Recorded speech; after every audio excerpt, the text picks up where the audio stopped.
Welcome to Face to Face with Faith Science. I'm Donnell Duncan, the author of Faith Science, where faith and the scientific method collide. And you can check us out online at faithscienceonline.com. Today's topic is fascinating. I had this chapter in my book, Faith Science on Synthetic Life, and it talked about the ability to cause cells to replicate artificially so that you create true artificial life, and I was like blown away, etc. But it's nothing like what I just found out. Today we're going to deal with reading your mind. Sounds really spooky. Ooh, reading your mind. But I was reading this article on CNN.com. You could find it easily. Go to CNN.com. And there's an article called My Take: Keep Government Out of Mind-Reading Business, written by Dr. Paul Wolpe, the director of the Yale University Center for Ethics. And he was talking about the ability to use brain scans to tell specific activity in the human brain and relate it to specific thoughts.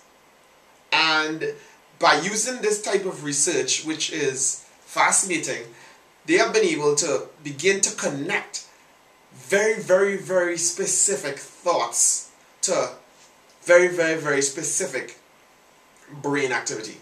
So it's new research, but I'll tell you something I read. He said in one experiment, researchers at Carnegie Mellon looked at images of people's brains when they were thinking of some common objects like animals, body parts, tools, vegetables, and recorded which areas of their brains activated when they thought about each object.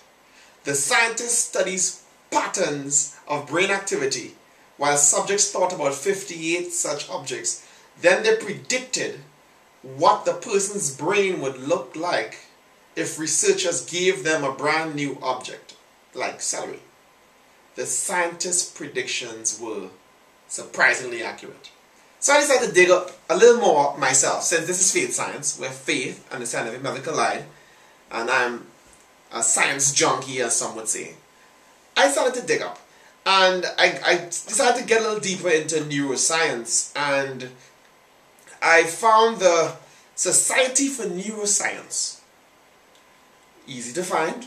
Look for Society for Neuroscience. And there's this article that talks about the brain scanner, which brings new hope for patients in a vegetative state. And this is where the application of the brain scanning technology really comes into play. Basically, they've been able to develop, and this is relatively new. This article is published on the 9th of November 2011, and it's written in The Guardian, which is an English paper in the UK. Fascinating article. And basically, this is what it does. It says, patients previously believed to be in a vegetative state have responded to basic questions through the use of a portable bedside brain scanner, raising hopes that in the future they might be able to communicate with family and friends in a vegetative state. So basically what this says is there's this portable brain scanner which shows identical brain activity to the patterns created when healthy people imagine making certain movements. So they took 16 patients at the Addenbrooke Hospital in Cambridge, England, and at the University Hospital in Liège, Belgium. And here's what they did here. 3 people who previously were thought to be without consciousness were able to respond to someone asking them to imagining clenching their right hand or their toes. So they tell them, the person's in a vegetative state, and they tell the person, clench your right hand or your toes. And the portable brain scanner showed identical brain activity to the patterns created when healthy people imagine making those movements. In other words, the people were doing exactly what they were being told, except they were completely unconscious and they completely were not moving. But the brain scanner showed activity. And I'll tell you what's interesting. It's faith science, where faith and the scientific method collide. I looked up some brain scanning technology, I would say. I read some interesting things. I looked in Luke 6:8 at something interesting, where Jesus had been talking to some people. So I'll start with verse 7. And the scribes and Pharisees watched him, whether he would heal on the Sabbath day. Luke 6 verse 7. That they might find an accusation against him. But he knew their thoughts, and said to the man which had the withered hand, Rise up and stand forth in the midst. And he arose and stood forth. Interesting things. Here's Jesus, able to practically read people's minds and respond to them without them ever saying anything. And I'll tell you how interesting this is. It begins with just the fact that here's Jesus, who is the Word of God.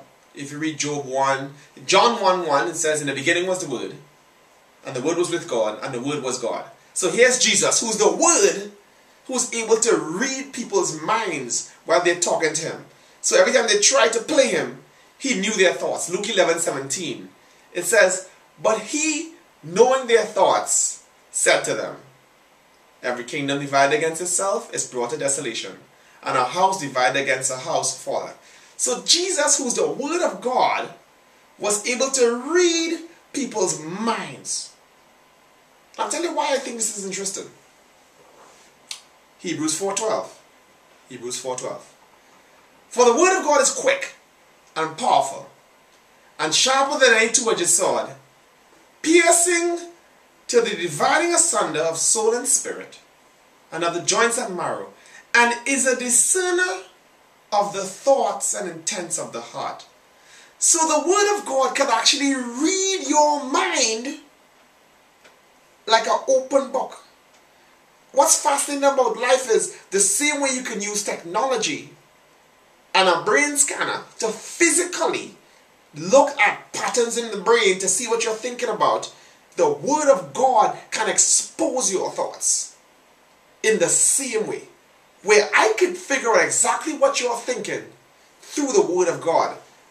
You get the true Word of God coming into you. How you respond will demonstrate what's in your head, where you can't even hide. Where people who think they have totally fooled everyone, when you get a good word from God, where someone opens you up like a book and reads you, there's no way you can hide. The Word of God can discern your heart. And that's what Jesus did, where he was the walking, living, breathing manifestation of the Word of God. And now that Jesus died and went back to heaven, he left us this book called the Bible, where contained within it are all of these principles, all of this wisdom, where just like you can read someone's mind with a machine, the Word of God can expose your mind, expose your hearts.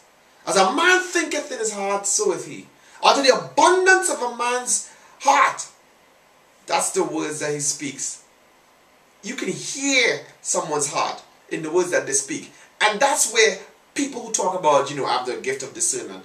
Discernment from Hebrews 4:12 comes through the Word of God, where you can have such an understanding of the Word of God that you can begin to read people's thoughts and intentions, because God, who happens to be a lot smarter than the inventors of brain scanners, can scan your brain and read your thoughts.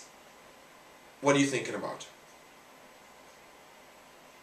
Reading your mind. Faith science, where faith and the scientific method collide. Check us out online, faithscienceonline.com. Thank you for tuning in to Face to Faith, Face to Face with Faith Science. I'm Donnell Duncan.